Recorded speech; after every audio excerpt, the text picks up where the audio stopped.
kalla la illam yantahi lanasfa'an bin nasiyah nasiyatin kadhibatin khati'ah. Kalla, ketahuilah, la illam yantahi, sungguh jika dia tidak berhenti berbuat demikian. Ini konteksnya Abu Jahal yang waktu itu belum terjadi perang Badar. Pada waktu itu masih usaha dia untuk menghalang-halangi Nabi Muhammad SAW untuk sholat di Masjidil Haram, dan sudah memberikan atau mengumumkan sandiwara, bukan sandiwara, tawaran hadiah bagi yang bisa membunuh Rasulullah SAW. Maka Allah mengancam, la illam yantahi, kalau dia tidak mau berhenti, lanasfa'am bin nasiyah, niscaya kami tarik pada ubun-ubunnya. Coba kita lihat di sini sedikit aspek bahasa. La illam yantahi, yantahi itu dari kata intaha yantahi, yang akar katanya naha yanha. Naha artinya mencegah. Ketika ditambah dengan hamzah di depan dan tak setelah huruf pertama menjadi intaha, itu artinya menahan diri, mencegah diri. Jadi kalau naha itu mencegah orang lain, tapi kalau intaha mencegah diri. Jadi la illam yantahi, kalau dia tidak mau mencegah diri dari usaha dia menghalang-halangi Nabi Muhammad SAW, lanasfa'an. Nah, di sini tulisannya ada fathah tanwin. Aneh. Karena apa? Nasfa'a itu fi'il mudhari'. Fi'il mudhari' itu tidak bisa ditanwin. Kok di sini dikasih tanwin? Ini tulisan sahabat pada waktu dianjurkan oleh Khalifah Utsman. Kalau orang yang merasa ahli tata bahasa menganggap ini salah, tetapi orang ahli tata bahasa Arab tidak akan pernah menyalahkan Al-Quran, karena ilmu tata bahasa Arab itu munculnya justru setelah ada Al-Quran, dan mereka mencoba menganalisa bahasa yang dipakai oleh Al-Quran. Karena ahli bahasa mencoba menguraikan bahasa yang dipakai di Al-Quran, maka mereka menganggap apapun yang ada di Al-Quran itu benar. Tugas mereka hanya menguraikan. Beda dengan ahli bahasa Indonesia. Ahli bahasa Indonesia akan mengatakan ini salah kaprah. Kita jangan berani-berani mengatakan Al-Quran salah. Ya. Lanasfa'an, pedoman bahasa itu adalah bunyi. Setelah bunyi baru ditulis. Bukan ditulis dulu baru orang bicara, tapi orang itu berbicara dulu. Lalu terus percakapan itu dicoba dibuat kode. Kode itu yang kita sebut huruf sebagai kode untuk mewakili suara. Tentu cara menulis kode itu berbeda-beda. Kalau orang Indonesia satu bunyi satu huruf, tapi bangsa lain seperti orang Inggris bisa satu bunyi diwakili oleh 4 huruf, bisa begitu. Nah, dalam bahasa Arab lanasfa'an, ya, nasfa'an, mestinya itu, mohon maaf saya bilang mestinya itu, orang tata bahasa itu kalau kita menulis lazimnya memakai nun. Lanasfa'an, nun mati, itu namanya nun taukid, nun untuk menekankan. Jadi dengan begitu di kata nasfa'a itu ada dua taukid, ada dua emphasis. Satu la di depan, yang kedua nun mati atau bunyi en, bukan nun mati. Di sini tidak ada nun, bunyi en. Nah, bunyi en itu biasanya diwakili dengan nun mati, tapi di sini bunyi en diwakili dengan tanwin. Tanwin itu apa sih? Tanwin itu dari akar kata nun, ya, nun, terus dijadikan kata kerja nawwana yunawwinu tanwinan. Jadi tanwin itu artinya membacaan. Nah, tanwin itu membacaan. Lanas fa'a, nggak ada en, terus ditanwin menjadi lanas fa'an. Jadi tanwin di sini mewakili bunyi en yang maksudnya untuk memberi penekanan. Sungguh-sungguh kami akan menarik dia bin nasiyah pada ubun-ubun.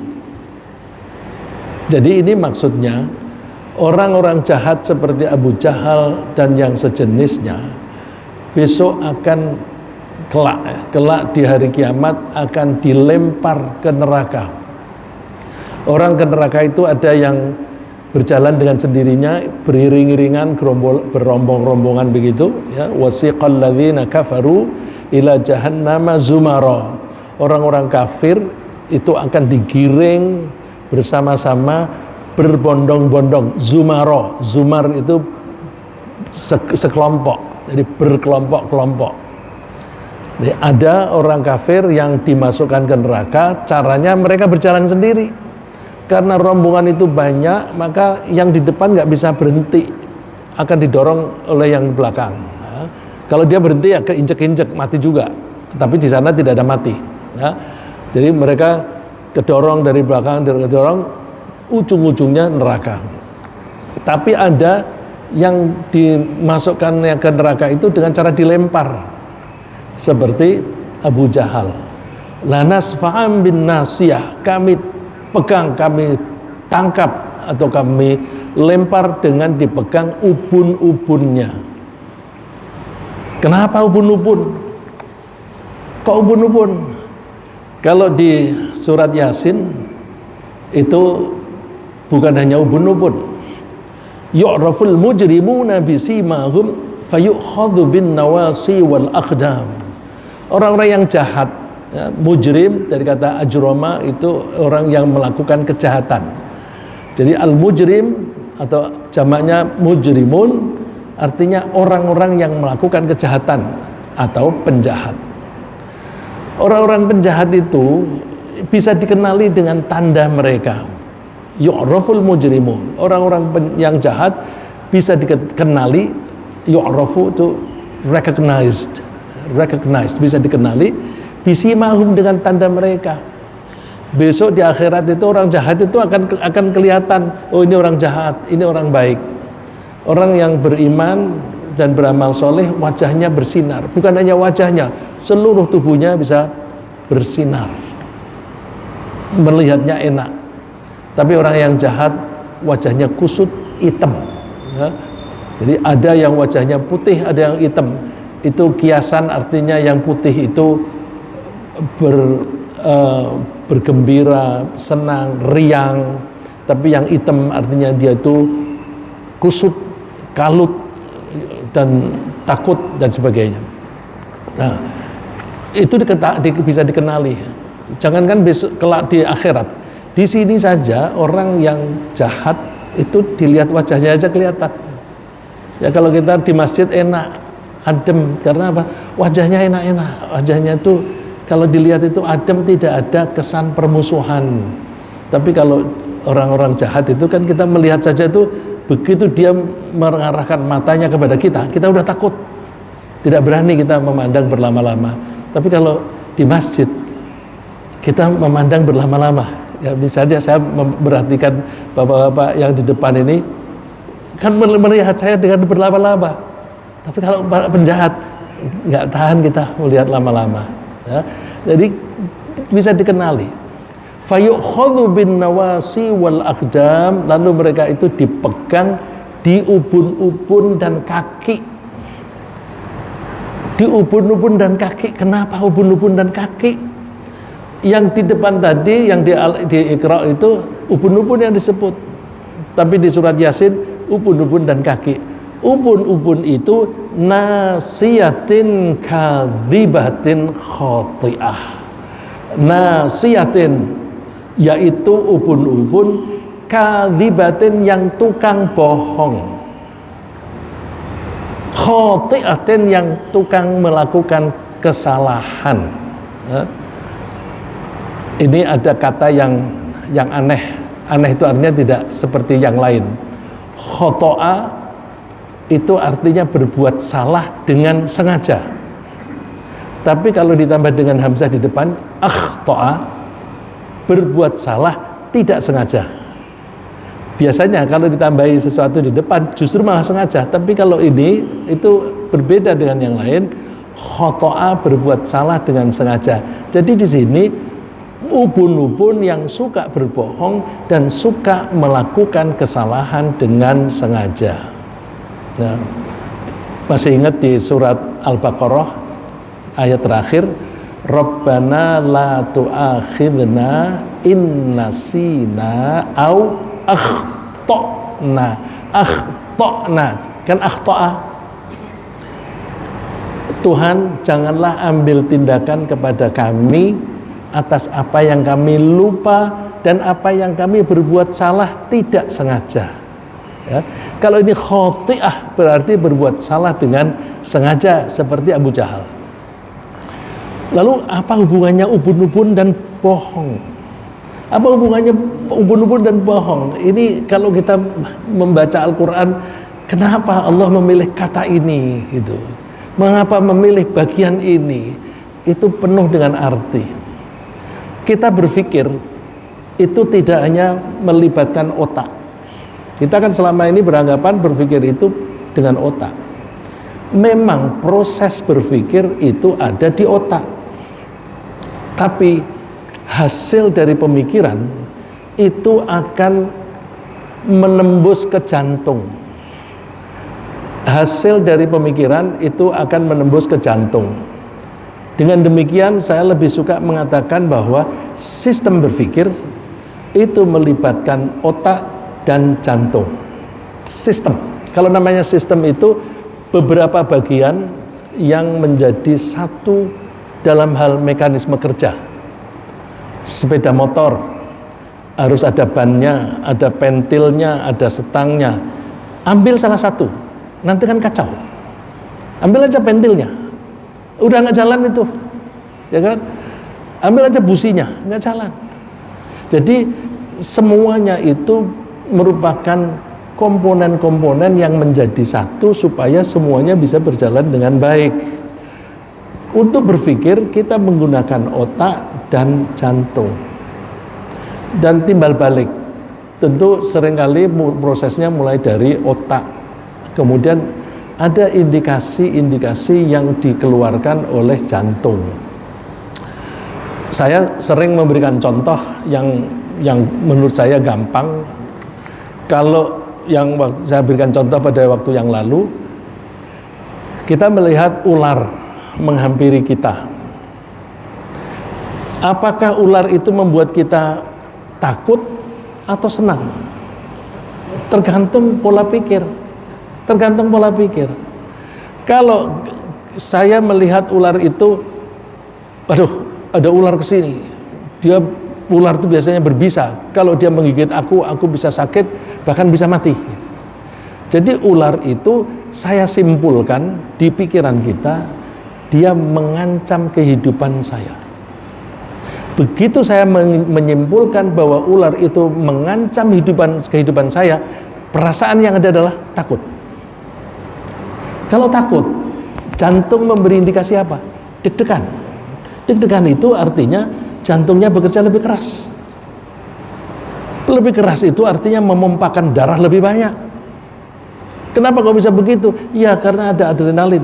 Jadi itu prosesnya di otak, diteruskan di saraf tulang belakang, atau kalau yang di otak itu suka disebut central nerve system, sistem saraf pusat. Di tulang belakang ini ada autonomic nerve system. Diteruskan ke sini, adrenalin itu yang memompakan itu autonomic nerve system, saraf yang ada di tulang belakang. Ini tidak usah pakai proses berpikir, tapi dia akan bekerja. Terus kemudian mengeluarkan adrenalin memicu jantung. Nah, kalau orang takut, terus apa pikiran? Kembali dari jantung ke pikiran. Wah, aku berarti harus lari, atau aku gebuk. Ada gebuk nggak? Oh, nggak ada gebuk. Kalau nggak ada gebuk, aku lari. Ketika adrenalin keluar, jantung itu bekerja keras, maka tenaga bertambah. Tenaga yang bertambah ini penting supaya saya bisa lari. Kalau tidak ada tambahan tenaga, saya nggak bisa lari. Jadi itu mekanisme yang merupakan kasih sayang Allah, supaya kita selamat dari ancaman ular. Kalau kita ada adrenalin seperti itu, kita tidak punya tambahan tenaga. Sebenarnya bukan hanya peredaran darah saja yang lebih cepat. Itu proses glukosa, gula menjadi energi, itu menjadi dipercepat. Terus mata itu pun juga ikut terbuka lebar. Kenapa terbuka lebar? Supaya pupil kita itu bisa menangkap sinar lebih banyak, jadi kita menjadi lebih cermat melihat. Masya Allah, luar biasa. Nah, itu saya sebut sebagai sistem berpikir. Nah, kalau orang berpikir hanya menggunakan otak saja, maka dia cenderung untuk jahat ketika dia jadi pinter. Hati-hati, kalau kita mau belajar, jangan hanya mengolah di otak saja, teruskan sampai ke hati. Hati itu akan memberi indikasi apa yang saya pikirkan itu baik atau buruk. Orang sering menyebut berpikir jangan pakai rasio saja, pakailah hati nurani. Pakailah hati nurani. Berpikir kok pakai hati nurani? Ya artinya jangan meninggalkan ini. Kalau kita hanya menggunakan otak, begitu kita pinter, kita mengakali, ya, mengakali bagaimana angka-angka ini bisa menjadi besar, tambahin 01 ya, misalnya, atau tambah satu angka saja, angkanya menjadi besar, menjadi markup, bisa korupsi. Padahal korupsi itu ini duitnya rakyat, yang seharusnya untuk kesejahteraan rakyat diambil oleh pejabat itu. Dia tega, dia memperkaya diri, memiskinkan orang lain. Kalau dia berpikir pakai hati nurani, dia kan memang aku menjadi kaya, tapi yang menjadi miskin itu jutaan orang. Jadi berpikir harus menggunakan hati. Nah, orang-orang semacam Abu Jahal itu pinter orangnya. Abu Jahal itu orangnya sangat pandai, sangat cerdas. Tapi karena hanya menggunakan otak, maka dia kadzibatin, bohong. Nah, salah satu bukti kebohongannya itu dia pernah ditanya oleh teman-temannya, kayaknya di bagian belakang saya mengutip juga, ya. Itu dia mengaku bahwa Nabi Muhammad itu sebenarnya tidak pernah bohong, tapi karena dia ada kedengkian, maka dia menuduh Nabi Muhammad itu tukang sihir. Padahal dia tahu bahwa dia bukan sihir. Nah, ini ayat yang saya gunakan bahwa berpikir itu jangan hanya menggunakan otak, tapi juga menggunakan hati atau jantung. Yang dilihat indikatornya. Ayat ini coba. Afalam yasiru fil ardi fatakuna lahum qulubu yaqiluna biha aw adanu yasma'una biha fa innaha la ta'mal absar walakin ta'mal qulubul lati fis sudur. Afalam yasiru fil ard, apakah mereka tidak berjalan-jalan di muka bumi? Fatakuna lahum qulubu yaqiluna biha, kemudian mereka menggunakan hati untuk berpikir. Coba, qulub itu jamak dari qalbun, yang kita bilang qalbu. Mereka apa enggak jalan-jalan di muka bumi kemudian mereka menggunakan qalbunya untuk berpikir, yaqilun, akal, ya, yaqilun akal, menggunakan pikiran. Jadi ayat ini menunjukkan bahwa berpikir itu juga menggunakan qalbu. Nah, orang yang tidak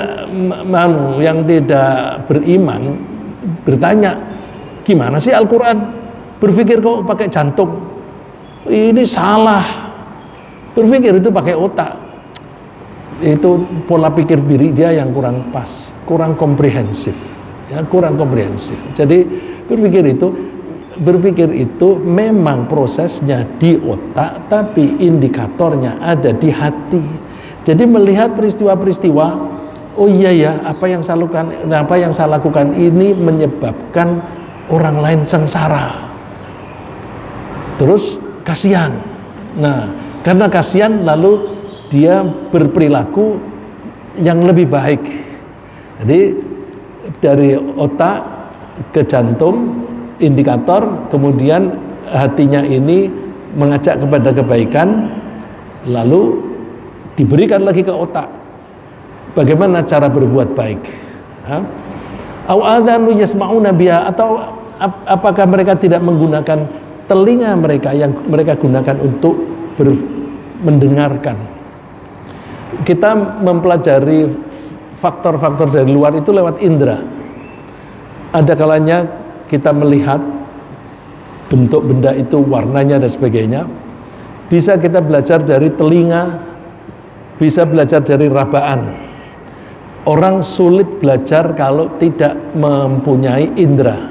Ya, contohnya, kalau orang tidak mempunyai indera pendengaran, mulai dari bayi dia tuli, dia tidak bisa belajar bicara, dia tidak bisa belajar membaca Fatihah untuk sholat, karena nggak ada contoh. Ya. Jadi belajar itu mesti menggunakan indera.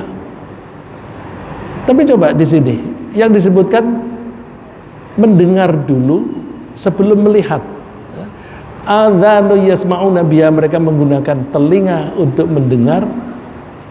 Terus sebenarnya mereka itu bukan buta mata, tetapi buta hati. Baru dilihat mata. Mana lebih penting sih, pendengaran dan penglihatan? Mana lebih penting, Pak? Pendengaran dan penglihatan. Ini saya coba ngajak bicara karena puasa ini kan, terus habis sahur kurang tidur, terus ngantuk. Nah, saya coba ajak bicara. Apa Mas Arif? Mana lebih penting, pendengaran dan penglihatan? Apa? Pendengaran. Pendengaran itu lebih penting daripada penglihatan. Maka bayi begitu lahir, ini Pak Basuki yang tahu itu, mendengar dulu apa melihat dulu, Pak? Mendengar dulu kan? Mendengar. Dan kalau kita itu berbisnis, menawarkan barang, jadi saya mau ngomong bisnis, dan yang suka berbisnis kelihatannya sektor sana itu suka berbisnis ya Pak ya. Jadi kalau kita berbisnis, kita menawarkan barang, kita lihat calon pembeli, dia orang tipe auditory atau visual. Kalau dia orang yang tipe visual itu senang dengan penampilan yang bagus, yang warna-warni dan sebagainya. Maka kalau menjual barang kepada orang itu, yang diuraikan itu penampakannya. Tapi kalau orang yang tipe auditory, kita menawarkannya dengan fungsi-fungsi. Karena auditory itu hubungannya erat sekali dengan logik. Ya, pendengaran itu erat sekali dengan logik. Maka kalau kita mau jual mobil misalnya, wah ini mesinnya begini-begini, maka dia kecepatannya bisa begini dan sebagainya. Nggak usah ngomong keindahan, ya nanti keindahan itu tambahan. Tapi kalau orang yang visual, wah lihat nih cantik sekali, bentuknya aerodinamik dan sebagainya. Nah itu Allah menyebut adzanu yasma'una biha. Apakah mereka tidak belajar dengan menggunakan pendengaran mereka? Mereka itu melihat juga, tapi mereka tidak mengambil pelajaran. maka yang demikian itu fa innaha la ta'mal absar walakin ta'mal qulubul lati fis sudur. Bukan buta mata tapi buta hati. Ya, maka penting kita menghidupkan atau membuat hati kita bekerja secara efektif. Saya teruskan. Hati itu bisa kita pakai sebagai indikator apa yang kita lakukan itu baik atau buruk.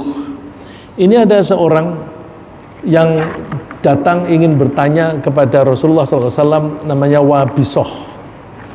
Dia asalnya di belakang. Rasulullah sedang dikerumuni oleh para sahabat. Dia maju. Rasulullah melihat wajahnya. Kamu mau nanya ya? Kamu mau nanya sesuatu ya? Mau nanya tentang kebaikan dan dosa? Iya Rasulullah. Jadi belum tanya sudah ditebak oleh Rasulullah. Cita tas'aluni 'anil birri wal itsm. Kamu datang ke sini untuk bertanya kepadaku tentang kebaikan dan dosa? Qala na'am, betul Rasulullah. Ini Rasulullah melihat wajahnya saja sudah bisa membaca hatinya. Fajama'ana milahu faja'ala yankuthu bihinna fi sadri. Jari-jarinya dikumpulkan, kemudian ditaruh di dadanya Wabisoh. Lalu Rasulullah memberi nasihat, ya Wabisoh, hai Wabisoh, istafti qalbak, mintalah fatwa kepada jantungmu, bukan kepada otak. Ya. Coba pikirlah dengan rasio. Rasulullah mintalah nasihat kepada jantungmu. Wastafti nafsak, dan mintalah fatwa nasihat kepada perasaanmu, kepada jiwamu. Rasulullah mengulang itu thalatha marrat, 3 kali. Betapa pentingnya itu. Kalau Rasulullah mengulang-ulang berarti itu penting dan supaya itu jelas. Begitu pula kalau di Al-Quran kok satu masalah diulang berarti masalah itu penting. Di Al-Quran itu perilaku berarti perilaku penting. Lebih sering dibahas perilaku daripada sholat. Bukan berarti sholat itu tidak penting. Sholat itu penting, perilaku juga penting, dan itu sulit dipelajari, maka diulang lagi. Tapi kenapa perilaku jarang dibahas di dalam pengajian? Ya kita cobalah membahasnya perilaku. Rasulullah mengatakan 3 kali itu, istaftiq nafsak. Albirru matma'annat bihin ilaihin nafs wal ithmu ma haka fin nafs. Yang namanya kebaikan adalah kalau kamu melakukan kebaikan itu hatimu, jantungmu, jiwamu tenang. Sedangkan dosa adalah kalau kamu melakukan itu jiwamu bergetar. Wa taraddada fis sadri, dan berbolak-balik di dalam dada. Yang disebut dada tapi yang dimaksud isinya, jantungnya. Jadi kalau kamu berbuat dosa pasti kamu deg-degan. Kenapa deg-degan? Takut. Kalau kita berbohong, kita takut kalau ketahuan bohongnya. Kan kita tempo hari kita sebut, kita hanya berani berbohong atau membohongi orang yang kita anggap lebih bodoh dari kita. Kita tidak berani membohongi orang yang kita tahu lebih pintar dari kita. Terus kalau saya misalnya membohongi seseorang, waktu saya bohong, saya kira dia bodoh. Tapi saya khawatir, jangan-jangan dia ngerti ini, jangan-jangan dia ngerti. Lalu ada ketakutan, kalau dia ngerti, pasti dia tersinggung. Dan kalau saya berdusta ini, berbohongnya itu untuk mengambil harta dia, misalnya dengan menipu, maka saya takut kalau dia nanti tahu, aku bisa dikeroyok atau bisa dilaporkan ke polisi dan sebagainya.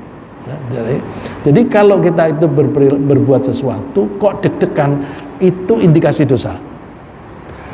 Tapi kalau namanya albir matma'annat ilaihin nafs, apa yang kalau kamu lakukan hatimu tetap tenang. Kalau dosa itu akan kamu hatimu tuh tergetar. Wa in aftakan nas wa aftauka, meskipun kamu dinasihati orang, udahlah tenang saja, nggak bisa tenang, karena itu sudah mekanisme yang dikendalikan oleh autonomic nerve system.